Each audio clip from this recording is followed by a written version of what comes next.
Hey everyone, welcome to another weekend session for Gmat Club. I did one of these, I did two of these a few months back, and it was a really good opportunity to show how the whiteboard on the real Gmat online works. And we were trying to solve Gmat Club questions on the whiteboard. Sorry, that was my YouTube. It was an ad. Um, yeah, so we were trying to solve really difficult GMAT Club test questions on the whiteboard to see how we would do whiteboard on the real day, and then we were not sure how long GMAT Online would go on till. But as it turns out, it will definitely go on for longer than we thought, and test centers are not opening anytime soon. So I thought, let's do a few more of these. I think people really like them because I'm not an expert, so I will make mistakes. And it's a good thing when you see where people mix up. And just so that we're clear, most of my quant scores have been in the range of 50-51. So I've definitely made mistakes on the real GMAT. Actually, I've never scored a Q51 on the real GMAT. And in terms of number of questions I've missed, you don't get ESRs on Gmat Online, but when I have two 760 scores and one 750, and for the 760 ones with my ESR, by the way, ESR, if you don't know, it's an enhanced score review where you can actually see how many questions you've missed. I think for the 760, I missed two quant questions. For a 750, I've missed four quant questions out of 37. And then I took it again when the quant questions were reduced to 31. And I think I scored a 50 with, again, two missed questions. So somebody's asking about scores and 49 and 50, what they mean. So I think you can get away with missing about 8 to 10 questions and still score a Q49. However, from getting to Q49 to Q50 is quite challenging. I think if you miss more than four questions, it's going to be hard to get a Q50. And Q51 is even harder. I think you can miss one question and not get a Q51. Anyway, so we will get to 50, 51, and all that stuff later. What I really want to do today is solve some really challenging questions with the online whiteboard and just see how we do, see how some of the common pitfalls are.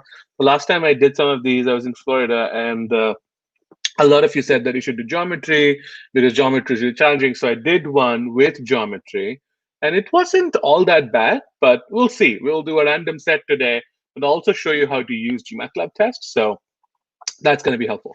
So I'm going to share my screen, and we'll just jump right in. Okay, so even if you are taking the test without a whiteboard, this might still be helpful because we are still solving the same questions. We're still solving quant. So, strap your seatbelts. All right, so I'm going to share my screen real quick. I'm going to stop my camera. All right, so this is the Gmat Club test page. I'm sure most of you have seen these. Okay, let me just go full screen. Sorry, just a second. Just go full screen. Yeah, this will be better. So this is the Gmat Club tests page, and this sort of helps you do quizzes and select the questions that you want to do. Let me just zoom in a little bit. My monitor is really widescreen, so might be helpful if I zoom in to see smaller fonts. So as you can see, there's a ton of questions in there. Questions can be separated by concepts. Questions can be separated by levels of difficulty and all of that. So it's generally pretty useful to not have a practice set built in, so that you can decide what kind of questions you want to do and what kind of questions you want to try on the test day. Yeah. Okay. So with that said, let's try some of these. So we will do both data sufficiency and problem solving, right? So we want to try both of them. And then we will do previously attempted or fresh only. So I have more questions in my previously attempted than my fresh only. So I'm gonna go through previously attempted. And I've made mistakes here, so I don't think it really matters.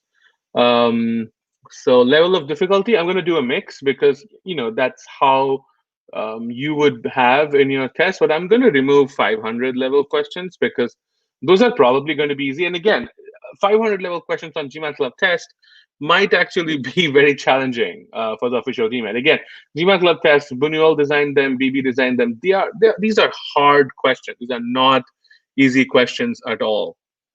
Okay, awesome. Let me just quickly jump into the comment.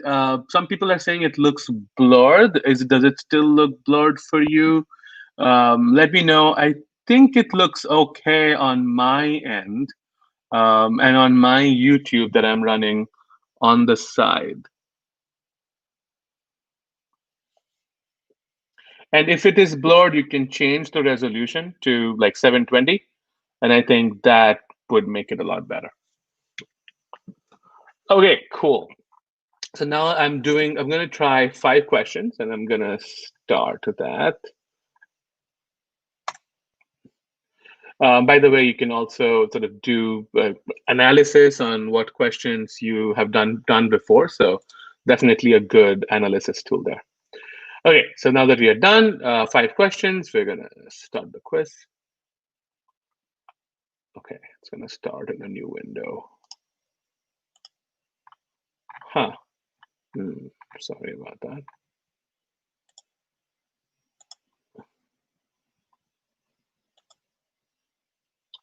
There's something weird that's happening. So let me just quickly check what's happening. Maybe because it's in full screen. Oh, it should be okay. Insufficient number of questions.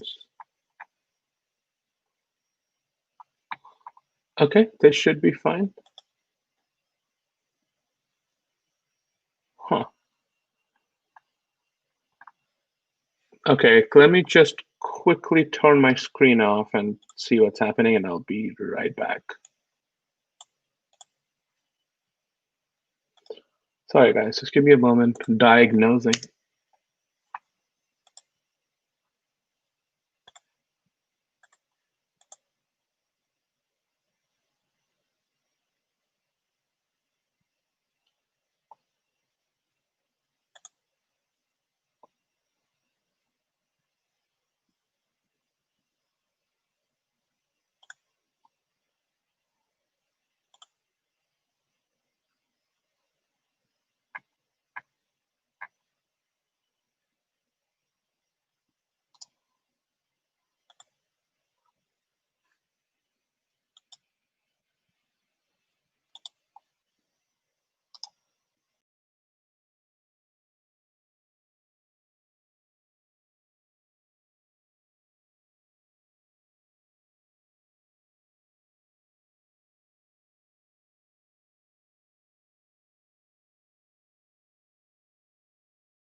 All right, we are back. Should work now. Still just making sure everything's fine. I think there's something off with my screen resolution, and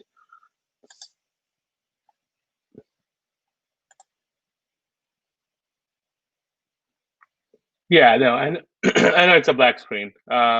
Just trying to set up the test so that then we can start.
All right, this is working now. Sorry about that. I think it seems like some of my tests were in session already, and that's why it didn't work, but it's fine now. Anyway, so we're going to do 5 questions. They mentioned mixed difficulties, both data sufficiency and problem solving. All right, so let's jump in. Cool. So this is how we're going to start. We're not going to really worry about time here. So I'm just going to pause after every single question because I want to I want to be able to talk through the question, talk about how I'm feeling for this, so that like don't be worried about the time here. We are not really doing a test of time. All right. So with that said, let's jump in.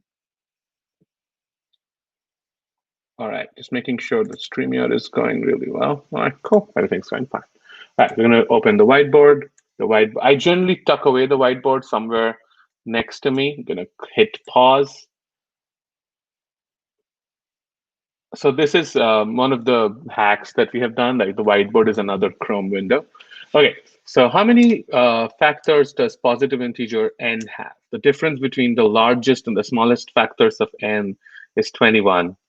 And number 2 is n plus 1 has 2 factors. Okay, so let's jump in. I like the second statement a lot better. So if n plus 1 has 2 factors, so that would mean n plus 1 is a prime number, right? The only prime number has 2 factors. So if n plus 1 is a prime number, then n must be a prime number less than 1. So one prime number can be 2. So n plus 1 has 2 factors. So 2 has 2 and 1 has factors. So n could actually be 1, right? So and how many factors does n have? Only one factor. Or n plus 1 can also be, I don't know, 11. And in that case, n is equal to 10. And 10 has 1, 2, and 5 factors, right? So 1, 2, 5, and 10. So 4 factors. So statement 2 is clearly not sufficient, right? So let's look at statement 1. And I'm a big fan of plugging in numbers. So we'll see. The difference between largest and the smallest factors of n is 21. So the smallest factor of any number has to be 1, right? Because 1 is the factor of everything. So the difference between the larger and the smallest factors of n is 21. So if the smallest factor is 1, then the largest factor must be 22. And the largest factor of any number is, is that same number. So that number must be 22. So statement 1 clearly tells me the only possible number is 22. And how many positive integers does n have? I can find out. I don't have to do it. I mean, well, if that's 1, 2, 11, and 22 itself, but I don't really have to. Can I know the answer? That's pretty much it. So I think 1 is sufficient. And so I'm going to go mark in 1 and just move on. All right. So next question, x and y are positive integers. Is x a prime number, right? So one of the things that I've seen people miss, and I read a very, very cool debrief on Gmat Club yesterday that, one of the things that they missed and ended up scoring a 740, 750, like great score. One of the things that they missed is they wouldn't write out these preconditions. They wouldn't write out that they are integers. So I'm not going to do that. I miss this all the time, so I am very careful with this. So x and y are positive integers. So I will just write that so that it's on my head. So mod of x minus 2 is less than 2 minus y. Okay, this is getting in a very complicated territory. And the second statement is x plus y minus 3 is the same as the mod of 1 minus y. So my question is x prime, right? Okay, so let's look at the first statement. I'm not going to write it down because that sort of wastes a lot of time.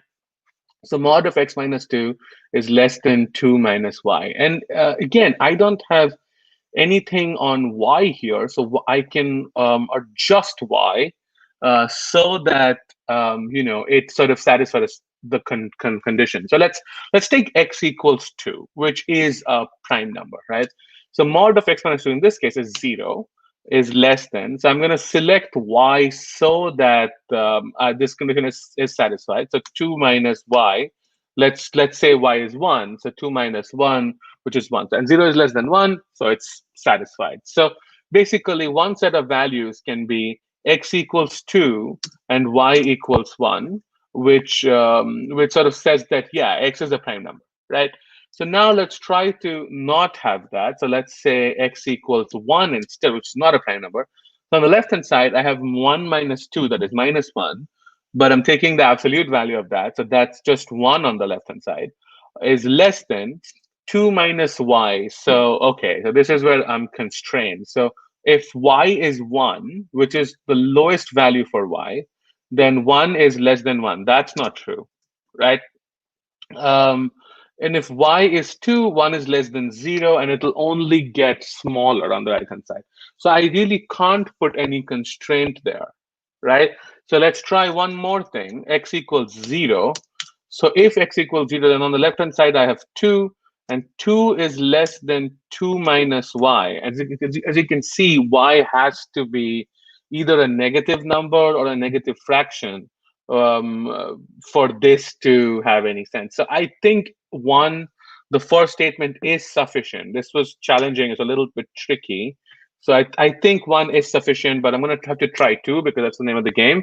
So x plus y minus 3 is equal to mod of 1 minus y, right? Okay, so again, I'm going to do the same thing. Let's say x equals 0, and I'll figure out y.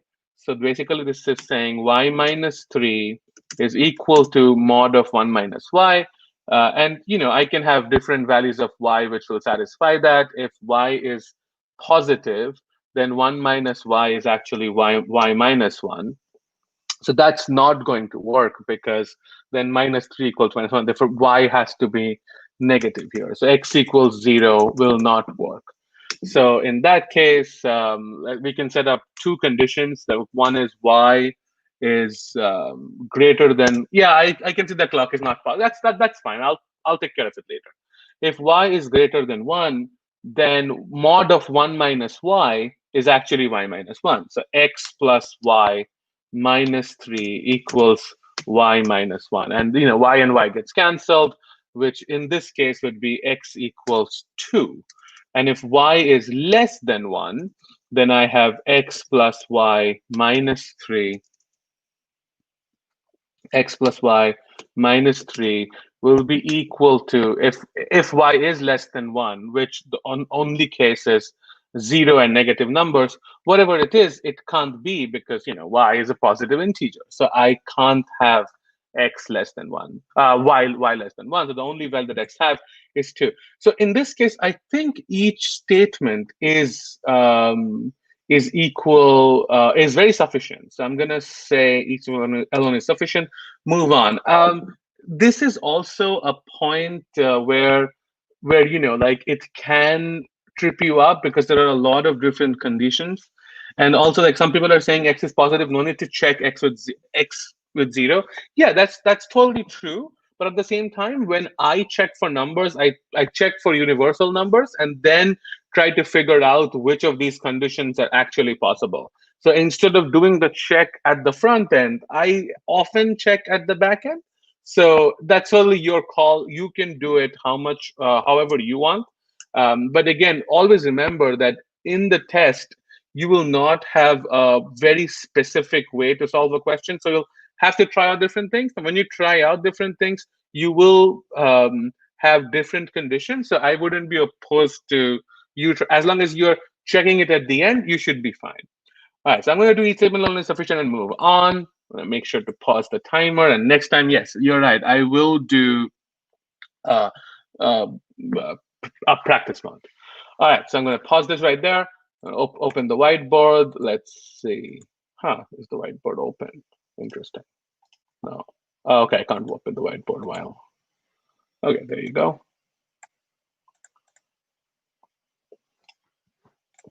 Okay, cool. So let's gold depreciated at a rate of X% per year between 2000 and 2005. If 1 kg of gold cost S dollars in 2001 and T dollars in 2003, how much did it cost in 2002 in terms of S&T. Okay, that's fair enough. This is like a percentage increase and decrease question. Front end and back end was yes, that is true. I'm very out of GMAT stuff, so I'm going to make a lot of mistakes, and you guys will have to bear with me. Okay, so let's say gold appreciation rate of X%. So if the price is 100 and it is reduced by, let's say, 10%, so how do I calculate it? I do, there are two ways of doing it. Or one you can do 0.9 times 100, which is 90. So you're basically saying how much is left over. Or you can do 100 minus this big minus whatever, minus 0.1 times 100, which is like a 10% decline, which is again 90. So there are multiple ways of doing it, right? So make sure that you sort of have that in your pocket and you're not really tied to only one way. So anyway, so it started, so 2001 was the first depreciation, then 2002, then 2003, then 2004, then 2005, right? If 1 kg of gold cost S dollars in 2001, right? So in 2001, the price was S. And then T dollars in 2003.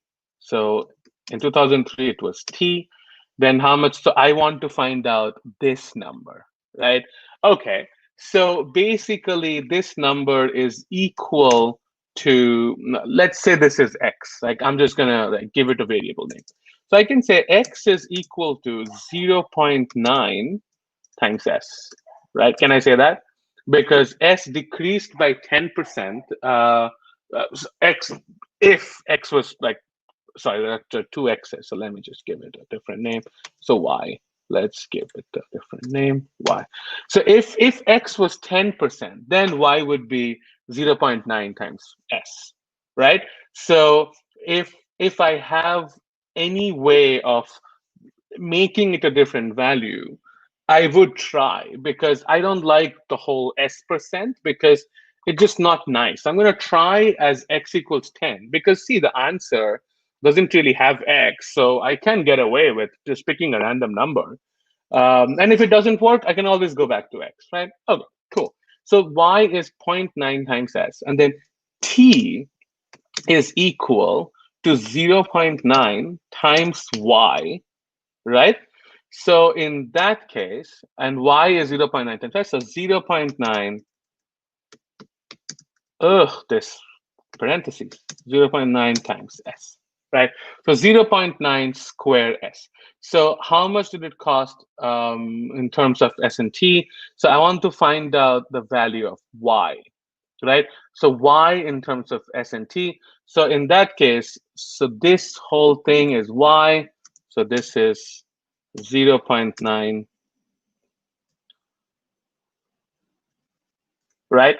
Okay, so now I want to replace one of these 0.9 with S&T,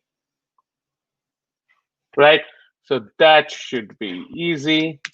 So the only issue with X% and replacing with 0.9 is that you're sort of trying to do 0.1 is actually what X% is. So in that, this is a little tricky. So I'm not really sure if replacing is a great idea, right? Okay, so let's try this instead. So Y is 0.9 times S, and also T is 0.9 times Y. So I can say that Y is equal to T divided by 0.9.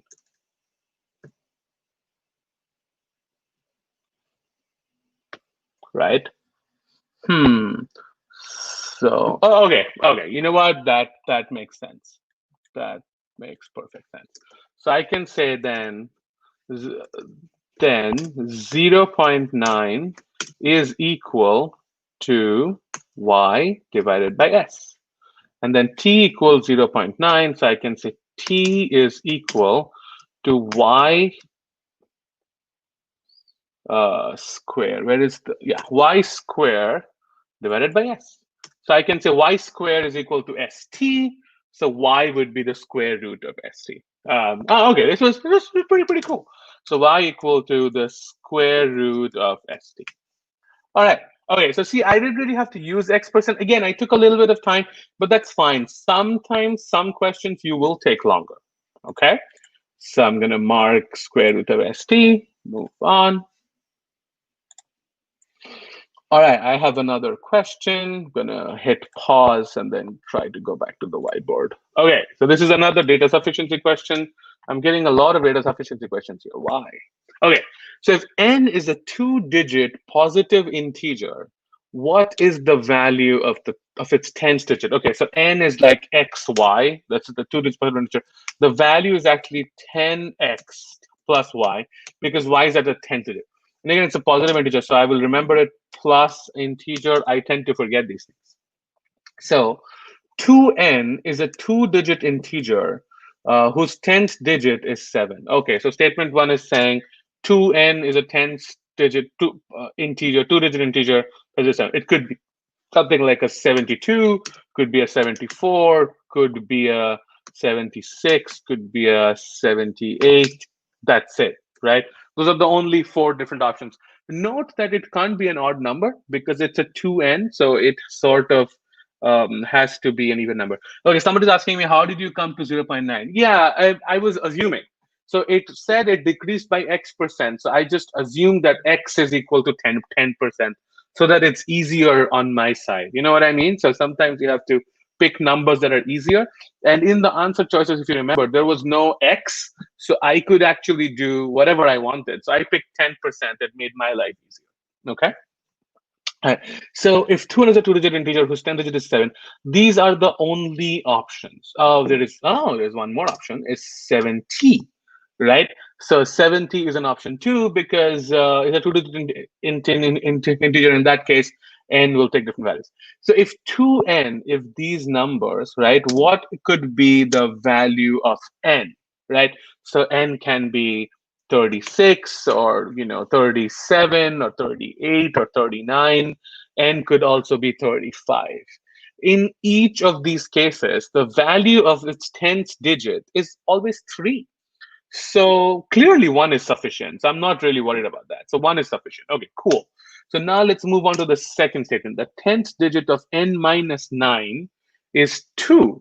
Okay, so the n can be 11. Can n be 11? If n is 11, then n minus 9 is 2. And 2 is the units digit. So that's not really going to work. How about if n is equal to 30? If n is equal to 30, then n minus 9 is 21. And then in that case, the 10th digit is 2. So n could be 30, right? How about if n is 35? Does that work? 35 minus 9 will be 26. And again, the 10th digit is 2. 35 works. So anywhere between 30 to 38. Will 39 work? 39 is not going to work because if you subtract 9 from 39, the 10th digit will be 3. So this is a tricky question. So statement 1 is sufficient. Statement 2, I would guess, is also sufficient for n with like the 10th digit being 3. However, because it's 9, n could technically be also 29, right? And if n is 29, then n minus 10 is 20, in which case the 10th digit is actually 2. So while statement 1, it has to be 30 something. For statement 2, 29 is going to make life a little bit challenging for us. So I would go and say this is a statement 1 alone is sufficient. All right, and then move on. And again, I could have made a mistake. These are tricky questions, a lot of number picking here. But at some point, you have to like guess and move on, right? You can't dwell on a question forever. All right, so let's move on. Let's do a second final question. I'm gonna hit pause. Again, a data sufficiency question, which is just very, very clever, but well, that's fair enough. Oh, again, this would happen in your real test as well, where you would have like, yeah, you'd have to position these sets in a different way. Okay, so A, B, C are distinct positive integers. Okay, so I'm gonna write that. So they can't be same. Okay, so A, B, C are different positive integers. Is A divided by B divided by C an integer? So this is basically A divided by BC, right? Is this an integer? So that's the question. Okay, statement one says A by C is equal to 3. Okay, so let's see. So if A by C is 3, let's say B, so what can B be? So basically A can be 3 and C can be 1, right? So that's the only possibility here. Are there any other possibilities?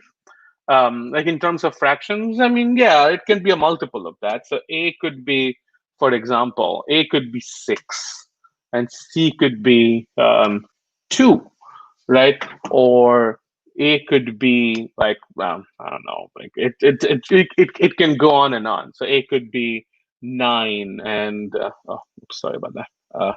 A could be 9 and C could be 3. So there are multiple possibilities here. Now, and then there is no mention of B, so I can make B so that there is an integer. Let's see. B, in that case, if A divided by C is 3, and if I pick A is equal to 3 and C equals to 1, B has to be equal to 2 or something else. And in any of those cases, it will not be an integer. So not an integer. So if B is 2 in the first case. But if you take the second case, if A equals, for example, if A equals 3 and if C, sorry, if A equals 9 and C equals 3, then B can totally be 1, and in that case, it will be an integer. So statement 1 is definitely not sufficient, right? Okay, so let's move on to statement 2. A equals B plus C. A equals B plus C. This is more interesting because it sort of limits us a little bit. So let's say A equals 3 and B equals 2 and C equals 1, right? Simplest. So in that case, is 3 divided by 2 divided by 1 an integer? No, absolutely not. How about, then there are different possibilities. So how about 4 is equal to 2 plus, I can't have that. So how about 5 is equal to 2 plus 3. Will that work? No, none of these is sort of going to work, but I can have 5 equals 4 plus 1. Even in this case, it's never going to work, right? Because I have these additions here, they are not going to be factors, you know? So that's on one of the problem, unless A is like a multiplier of B and C. Let me show you what I mean. For example, let's say A is 9, and in that case, B plus C is 6 plus 3. Now, will this work? Will this lead to a fraction? Not really. But in this case, you can increase the factors big and big and try to make it so that it gets close.